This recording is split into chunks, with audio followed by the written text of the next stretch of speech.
Hey, I'm Control the Board. This is an open letter to Ben Broad and the rest of Team 5 regarding the state of the Wild metagame, and trying to shed some light on how it is right now. For those of you guys who don't know me, I finished second in Blizzard's Wild Open, I am the premier Wild streamer, and I am the top Wild Legend player in 2017.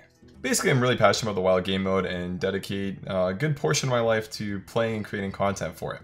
Myself and many other top Wild Legend players that I've consulted before making this video have noticed two cards in particular that are very problematic in the current metagame. I really want to raise attention to this topic as a couple nerfs just happened in the very recent balance patch. And I think it's a good time to do because Blizzard did say when they nerfed Raza the Chained and Patches the Pirate that they were having Wild in mind.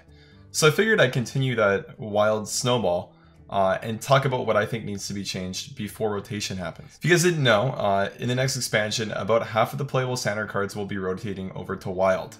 So we, the Wild community, assume that a decent amount of new Wild players are going to come and try out the format, and we like the format to be as welcoming and fun to play as possible at that point. So while we're happy the Raza and Patches were nerfed, we don't think that they were two of the biggest offenders in Wild at all. So we'll say thanks for them being nerfed. I appreciate that, Blizzard. Thank you for looking out for the format.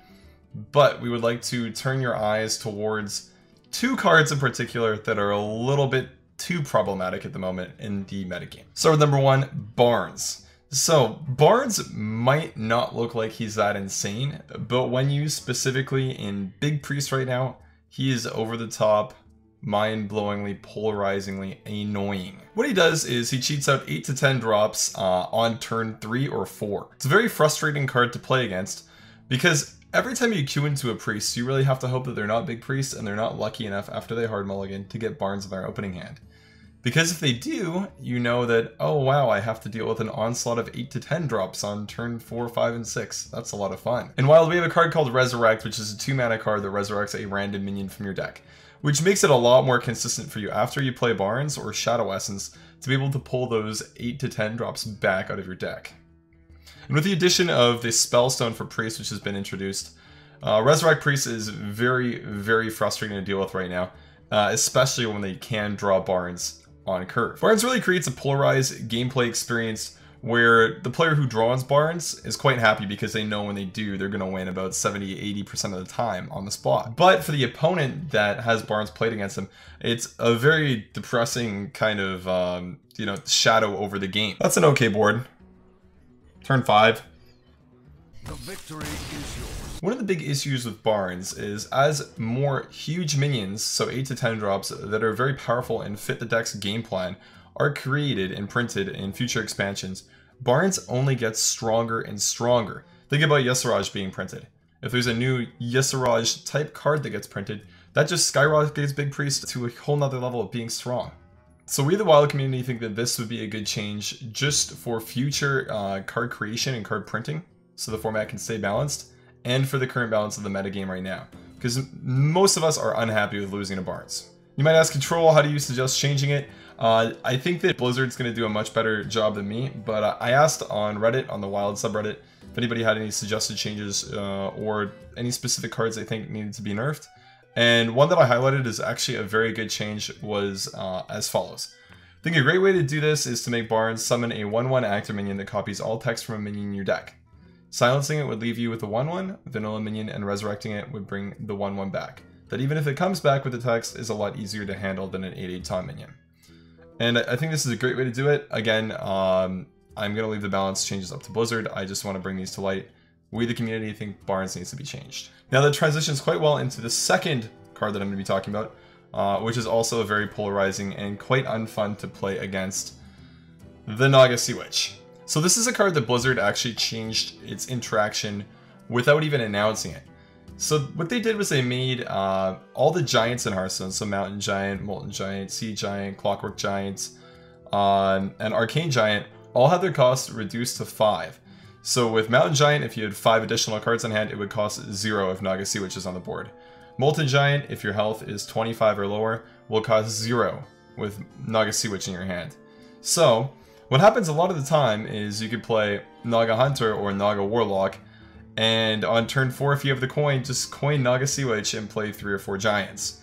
Obviously that's an above average draw, but when it happens, it's extremely frustrating, because regardless of what deck you're playing, you can't beat that. You just can't do it. You need to set up a Doomsayer for about 2 turns, and then after you do the Doomsayer stuff, you have to have like a Light Bomb to answer it. Before Kobolds and Catacombs, the only version of a Giants deck that was really viable and actually good enough to dominate the ladder was Giants Hunter. And fortunately, Giants Hunter actually lost quite heavily to aggro decks because Hunter just lacks the anti-aggro tools that you need to be able to survive.